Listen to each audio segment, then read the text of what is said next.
Hi, my name is K. Jaishankar.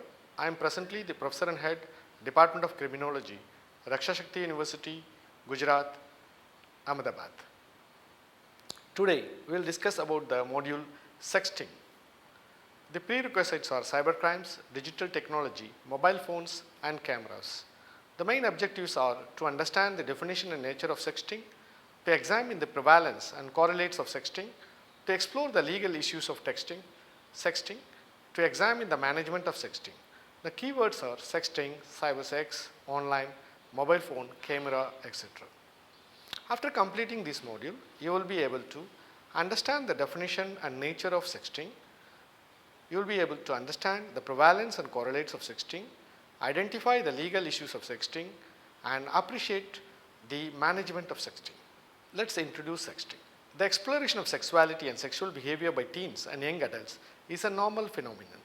From the onset of puberty, both young boys and girls are curious to know about their bodies as well as the bodies of the opposite sex. The understanding of the bodies as well as the sexual behavior differs from culture to culture. Certain cultures are open in the understanding of sexual behavior, whereas some others consider it as a taboo. In some cultures, sexual exploration is allowed before marriage, but in some others, it is strictly prohibited. In spite of prohibition of sexual exploration by some cultures, young boys and girls tend to explore their sexuality by secretly watching pornography or porn images. Sharing of porn images of others among teens is a common behavior. This sharing of porn images as a cultural behavior of teens enhances their understanding of sex and sexual behavior without the support of the adults. Notably, the millennial teens are now open with new vistas of sharing their own nude images to others by the digital technology such as smart mobile phones and the internet. This phenomenon is termed as sexting. Sexting is the portmanteau of sex and texting. The word sexting is used for the first time in the year 2005 and was included in several dictionaries in the year 2009. It should be noted that sexting is different from child pornography. However, many countries treat sexting as child pornography and treat sexting as an illegal activity, though it is a victimless crime. This module will provide the definition of sexting, prevalence of sexting, correlates of sexting, and legal issues of sexting and management of sexting. The definition and nature of sexting. Sexting simply means sending and consequently receiving text messages carrying sexual expressions and sexual images through mobile phones. Jaishankar defines sexting as self-photographing nude body or body parts and sending to others as well as texting obscene words to known person, in most cases using mobile phone. Haldar and Jaishankar 2017 define sexting as sending text messages which include individuals, nude pictures or naked private parts like breasts, genitals, etc., or even sexually compromising positions of two partners captured by himself or herself with the help of mobile camera and sending the same to others, who are mostly the creator's friends belonging to the same age group via mobile phone or email messages, or uploading these messages from camera phones to social networking sites. George has provided a broad definition of sexting. He emphasizes sexting includes sending, receiving, or exchanging images, messages, or videos of a sexual nature with other people, be it people, children know it or not. Sexual communication can therefore go from seeing sexy pictures or videos from peers to having conversation on webcam or chat rooms about sex, being asked on the webcam to take off their clothes, or having their pictures in a sexy poses that are shared with others. Though there are many definitions of sexting, most of them emphasize 5 components of sexting. 1. Sending sexual images or text to known or unknown persons. 2. This activity is done mainly through mobile phones. However, sharing of images is also done via emails and social media. 3. It is an activity predominantly done by teens or young adults below the age of 18, even though adults do involve in sexting. Also, adults sharing sexual images to a child is child grooming and not sexting, and it is a criminal activity. 4. The images produced or self-produced or self-generated and general transfer of porn images do not fall under sexting. 5. Most of the sharing of sexted images Text happens between peer to peer, though occasionally sharing happened with unknown persons too. Notably, Haldar and Jaishankar in 2017 explored the nature of sexting and found that sexting has certain unique characteristics. They are: sexting is done by teenagers of adolescent age 13 to 18. In cases of sexting among teens, both the original creators as well as the original recipients are teens. In other words, in such cases, adults are not participants. A mobile phone with a camera is the main device used for sexting. Adolescent teens take pictures of their nude bodies or bare private parts or genitals only and send it to their friends either with some written text messages or without any messages as such. This may even include taking pictures in compromising positions and sending it to others. Majority of sexting cases first start among boyfriends or girlfriends either on demand or to impress the other person.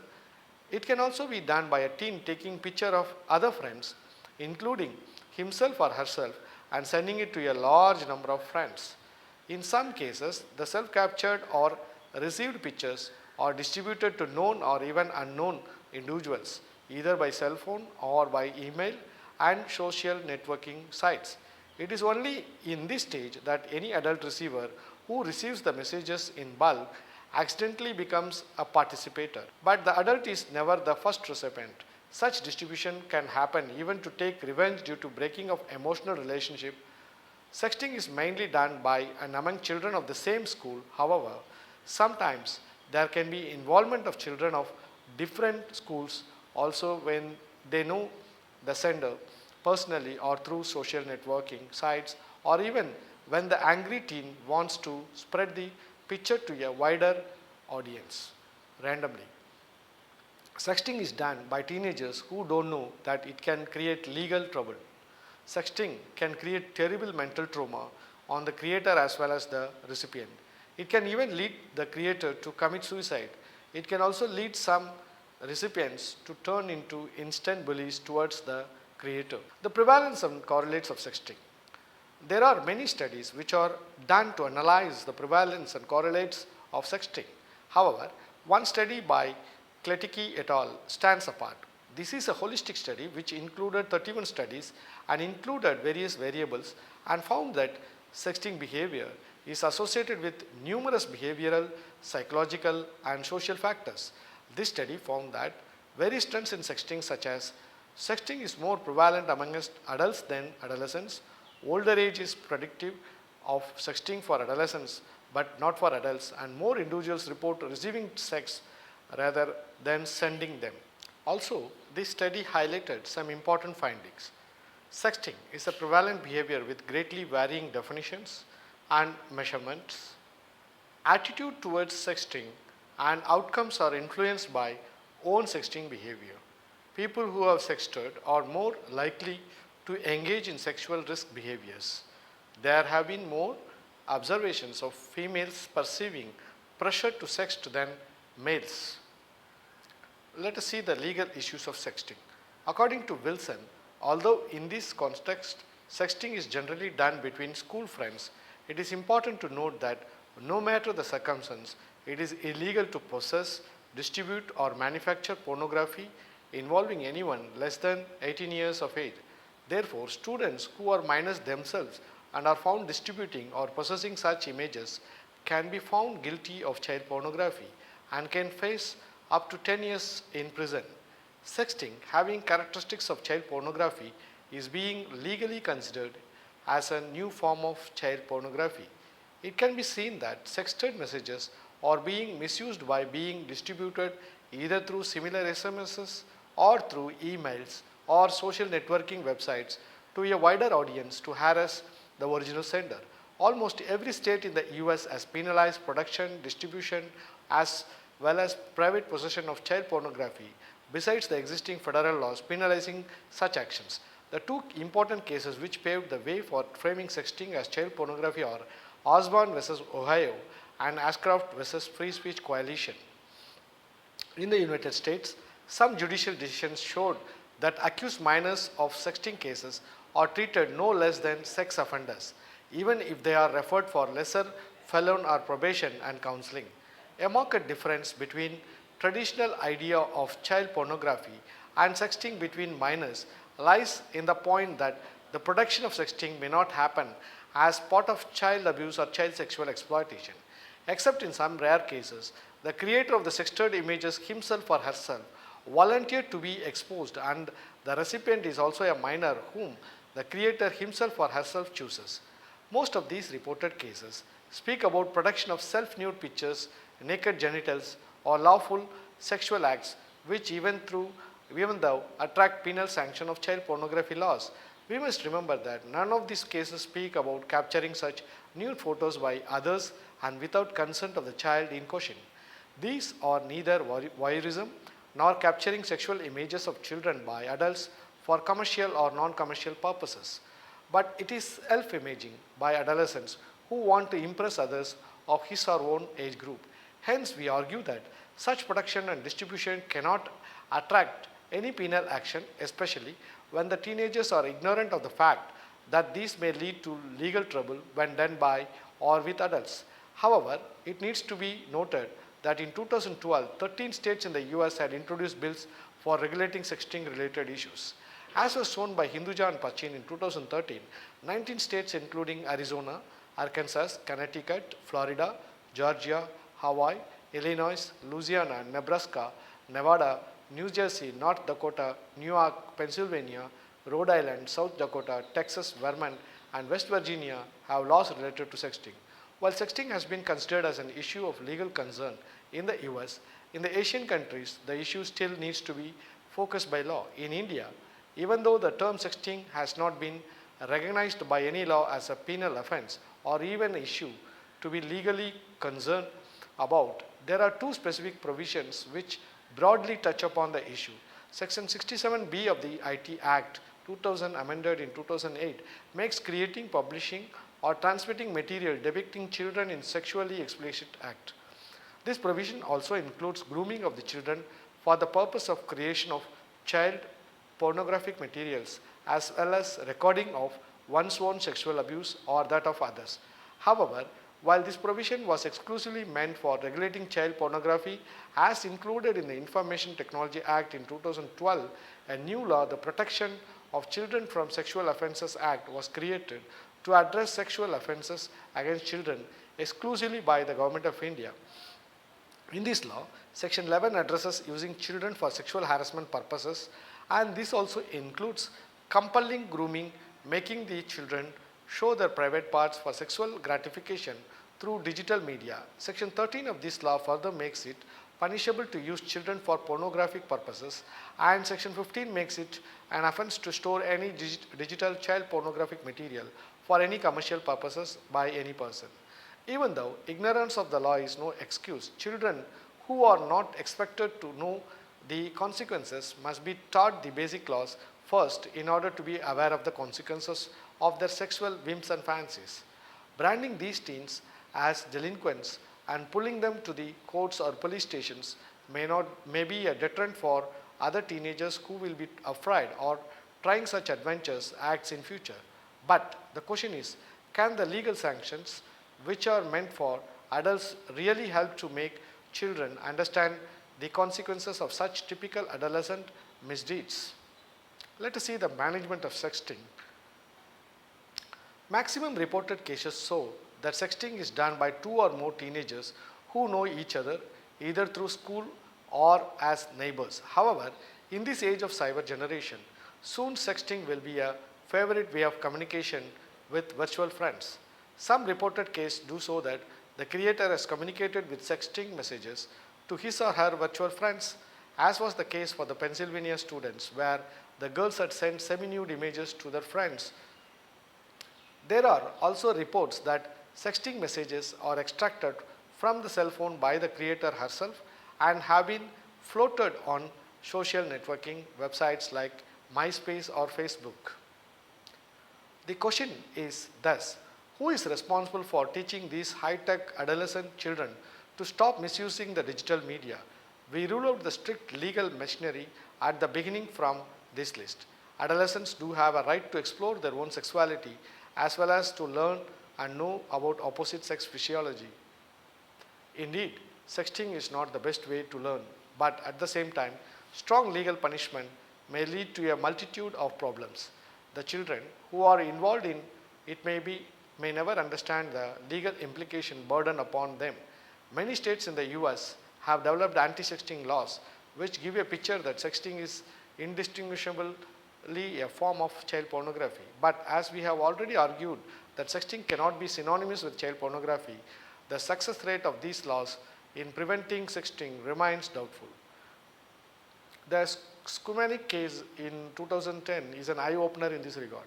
The strict legal approach will make the teens more averse towards adhering to the laws. Rather, it will encourage the offending children to commit more such mischievous deeds, which will immediately turn the media spotlight towards them. To strengthen our argument against the usage of child pornography laws for sexting cases, we further reiterate that the fear that if the adolescent is charged and subsequently arrested for sexting, it may prove more dangerous. Children of the digital era are well versed in practical as well as theoretical usage of electronic technology. The cases cited in this module show that in some cases the offender has been sentenced to be in probation or even termed as a juvenile delinquent. In certain cases, they have also been ordered to stay without mobile phones for days and do community service. But can this prevent the adolescent from being an offender again? Even if he or she, in case of a serious charge, kept in juvenile home or in probation or secluded from other children, including his or her mobile devices, he or she can always teach other children to do such mischief. The child can become a high-tech guru who will spread the message of how not to be caught while sexting. In such case, the aim of the law as well as the judicial decision regarding the offending child will hopelessly fail. We may pull the example of the first teen who spread the computer virus way back in 1980s. He set an example to other kids of how to quickly become famous. Similarly, the newspaper reports, media spotlight, and even internet research of the offending sexter may motivate other children to follow the same mischievous way to get sudden fame. We feel that school counseling can be a better option compared to criminalization of sexting. The message that sexting can be dangerous and may lead to legal problems must be conveyed by the school counselors first. Since most of the sexting partners are schoolmates, the responsibility lies upon the school administration to teach children about the negative effects of conveying emotional interest through sexting. Liz Kolb, 2009, correctly points out that schools must stop banning cell phones on campus. Usage of the mobile phones by people of all ages, including children, has become a part of modern life. Hence, banning mobile phones may not help. The teachers must get to know the present trend of the usage of these phones in order to teach the children in their own language. We insist upon school policy guidelines towards prevention of sexting rather than anti-child pornography laws. Many schools in the US have started taking initiatives to educate students about the dangers of mobile phone technology. However, as has been pointed out by researchers, taking precautionary steps against sexting does not mean banning of cell phones on the school campus alone. Texting during class hours can be caught and the wrongdoer can be given counseling or moral punishment immediately. But sexting includes taking of pictures of self, indeed placing a camera phone within one's clothes and capturing images during class hours cannot be ruled out. But majority of the reported sexting cases prove that these pictures are taken either in a secluded place or in the toilet where there is no elderly supervision. Such activities can be compared to adolescent sexual behaviors like secret masturbation or peeping under the skirts of girls. Sexting in the school can only be prevented if it is considered as an adolescent obsession and properly counseled. Sexting from home is also a growing problem, much like sexting from school premises. Counselors advise that parents should not become hyper by seeing such cell phone activities. Every parent must understand that children must be given full right to explore adolescent sexuality in a very careful way. This could be done through school counseling, parental pep talks, giving the child thorough information about human sexual behavior. the reproductive system, the pros and cons of emotional relationships, the precautionary steps to be adopted while floating personal messages with images to friends, etc. Children must be told about the consequences of sexual obsession through sexting by giving examples of adult child pornographic crimes, especially where distribution of the material to wider public is involved. The law will then play the role of guardian and not a fear creating or hate mongering object. It is only when the children understand the negative consequences before creating the offense itself that the success of anti child pornography laws will be proved. Let me finish by a summary and a conclusion. Sexting among teens is becoming an obsession. The sooner the myth that sexting helps ego boosting is broken, the sooner the children will be out of danger, which may even lead to problems of child pornography. Truly, children are becoming more mature than the adults in understanding the various tricks of digital technology. But at the same time, such maturity cannot be controlled by laws which term all sorts of distribution of pornographic images as crimes without differentiating between the sender and recipient's age. The laws which drafted in language that is beyond the child's understanding. We strictly opine that sexting when exchanged between minors can never be termed as a crime in the strictest meaning, and child-friendly policy guidelines or the need of the day to tackle this child's play. Thank you for watching.